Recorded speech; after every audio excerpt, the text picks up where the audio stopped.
understand me at all. I know this because there's actually a very famous TikTok account. Some guy, he walks around college campuses in America and he says, "Have you heard of Andrew Tate?" The girl goes, "Yeah." "Do you like him?" "No, I hate him." "Why?" "He's a misogynist." "What does misogynist mean?" "Whatever." And they just walk off. Whatever. So and it's different versions of that same conversation. What has he said that's misogynistic? Well, he hates women. No. What did he say? And this is what it's amazing how the conversation interlaces, right? What did I say at the beginning? The slave programming, the empty mind. Andrew is misogynistic. People who are going to walk through earth and repeat that, they have no evidence, they have no proof, they can't tell you why. When you challenge them on it, they get angry because it's been installed in their brain because they're dummies.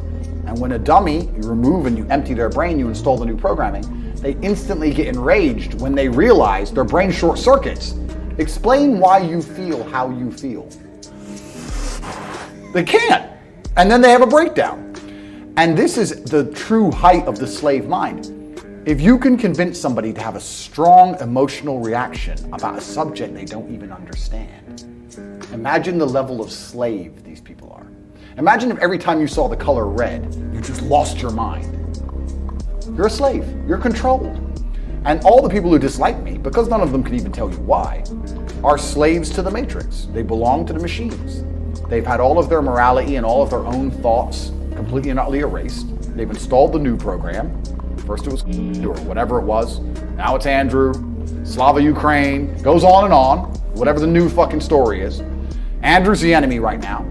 And they don't even know why they feel how they feel. And there's a large percentage of the population walking through Earth now with opinions that they will fight to the death for, and they don't even know where it came from. And they don't even know why they believe it. And it doesn't even benefit them. This is the miracle of it. If you have one of these opinions that you really defend, but it benefits your life, I get it. Like, let's take an extreme opinion. Let's say you're the Taliban, right? You have extreme opinions. But those opinions allow you to live life in a particular way. You'll fight to defend those opinions. But if your opinion is, "I hate Andrew Tate," your life is no better. You don't gain anything. Your reality doesn't change, but you're still prepared to fight for that opinion. You're a slave. And most of the people who dislike me, in fact, let me correct myself, everybody who dislikes me is slave-minded. And it is still a minority. 90% of comments on my videos are positive. But there's 10% slave minds who, no matter what evidence you show them of me talking good about women, or my charitable donations, which rack up to the tens of millions of dollars, or the foundations I run, or the orphanage I built, or all the people's lives I've saved when I reply to men who are suicidal and men's mental health, which I'm working with closely. No matter what you show them, their only reply is, "But he's bad." And they won't tell you why. And this is just the slave mind. You can't reason with the slaves because they've been programmed. So you mentioned the underworld and the matrix. What is that? Have you seen the movie? Yeah.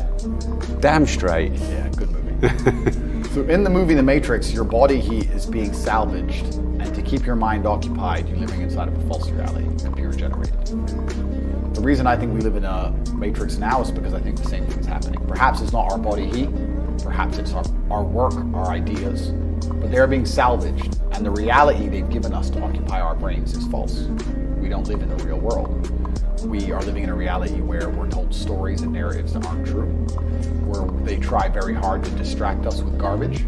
Rihanna. I have nothing against Rihanna. Like, I don't know her. But when I see a concert and I see hundreds of thousands of peons standing amongst Peons? peons. What are they? Peons is the people who go to these concerts. Right. Peon means peasant. Standing at, because This is an education in language. no, but they are peasants because they're acting in a peasant way. They're acting like peasants. Hundreds of thousands of people in a crowd looking up at somebody like they're God, jumping up and down for hours on end. You're a peasant. You're a peasant. And your life's shit, and you have no achievements, no money, you're depressed, but you're distracted. They've distracted you with this idol, whoever it happens to be. Put them there, and the peasant's like, yeah. And then they go home, and they're told something by the news. Let's make up a completely false scenario. Be afraid of the common cold. Okay, and then anyone who comes back and says, why are we afraid of the common cold? They delete their point of view. They shut them up to create a false reality.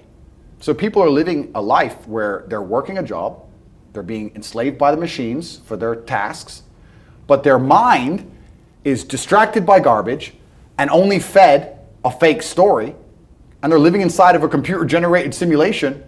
They're living inside of a world that is not real. They don't live in a real world. A lot of people live inside of the matrix completely, especially the people who dislike me.